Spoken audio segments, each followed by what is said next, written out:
Hey guys, what's up? I wanted to make that video a week or two ago actually, but I held back on doing it since I saw that there would be more than a few videos up from that one interview that IGN made with the D4 dev team. There are other creators who've covered most of the topics that concern all of us.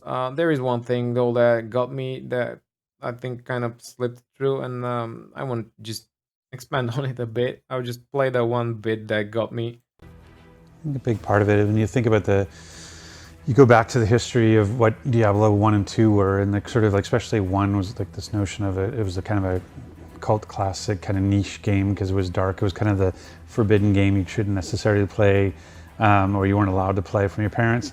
Disclaimer though, I got Diablo for Christmas from my mom. And, as you look at the evolution of the franchise from 1 to 2 to 3 and becoming a little bit more mainstream, where Diablo 3, I think, is probably the most mainstream version of the Diablo games, that idea that now in today's day and age, that darkness or that tone, that maturity is actually mainstream now. When you look at The Walking Dead, Game of Thrones, Sons of Anarchy, like it's no longer this forbidden thing you have to play, not let your parents know you're playing it.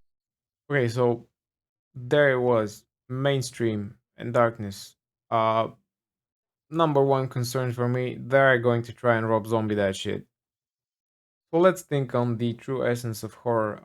For example, why is the first and the second maybe Alien movies so terrifying, and why is, for example, Howard Phillips Lovecraft unmatched in literature? Okay, so in the first Alien movie, you barely get to see the xenomorph. Your mind is just crippled with fear by what the darkness of the Nostromo Station might reveal. That there is a hideous black creature preying on people, hiding out there in the darkness, lurking. Um, and Lovecraft does something of the same. He finds a way to describe the unimaginable, to name the unnameable, to evoke that fear into your own imagination, and he makes it so that your own brain gives birth to that true darkness, to that fear, by imagining all those terrible cosmic beings just out there in the vastness of space preying on the helpless mankind.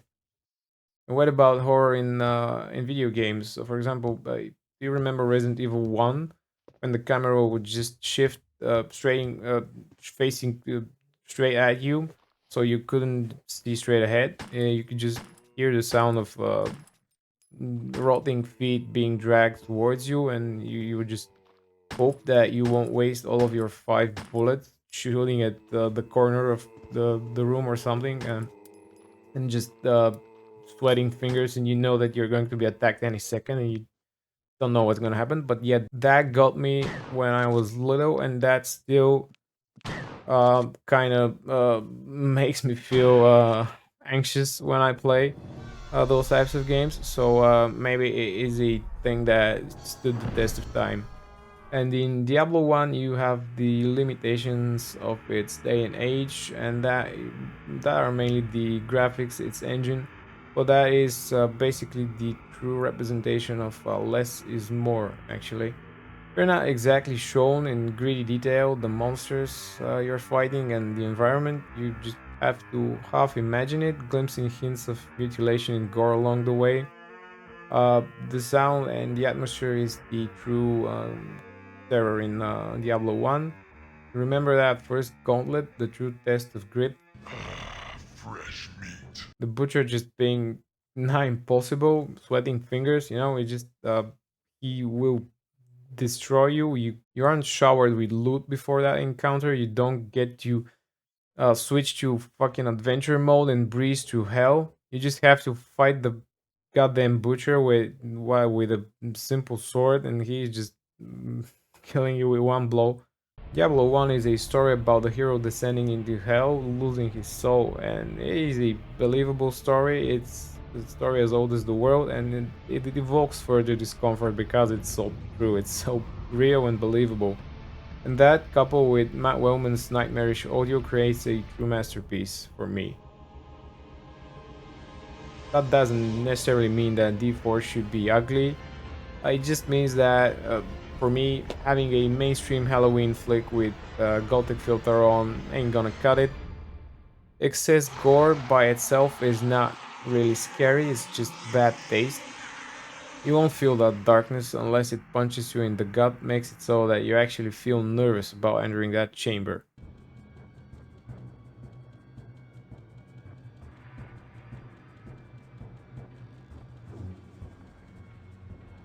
But I don't imply that D4 would necessarily fail because of that, only an attempt to imitate, perhaps, without giving it a proper soul, without giving the incentive to brave that darkness.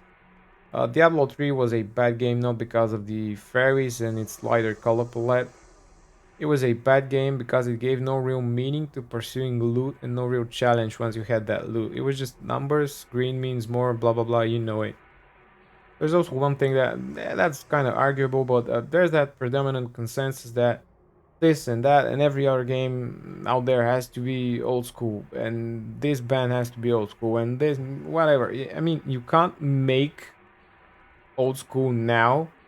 Old school is old school because it's old, because it's still the test of time. It's a good product that has set a standard.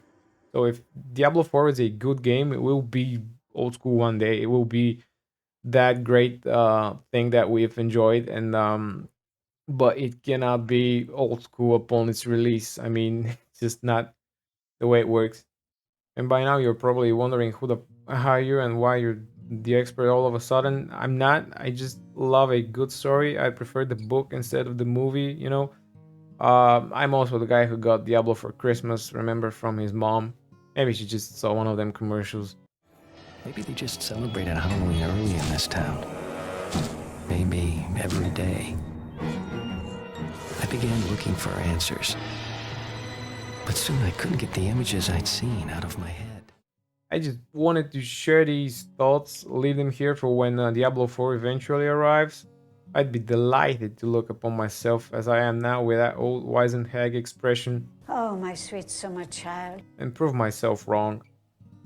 I will also not delve into other topics brushed in these interviews, for others more capable than me have had already done so. Hooli, Depronsky, if you haven't checked their videos about those topics, you should just check them out. They make solid points, both of them. So I do hope that Diablo 4 is a good game with all its flaws, since you know it cannot be much else than a mere physical copy of the ideal, as old Plato used to say, but a good game nonetheless.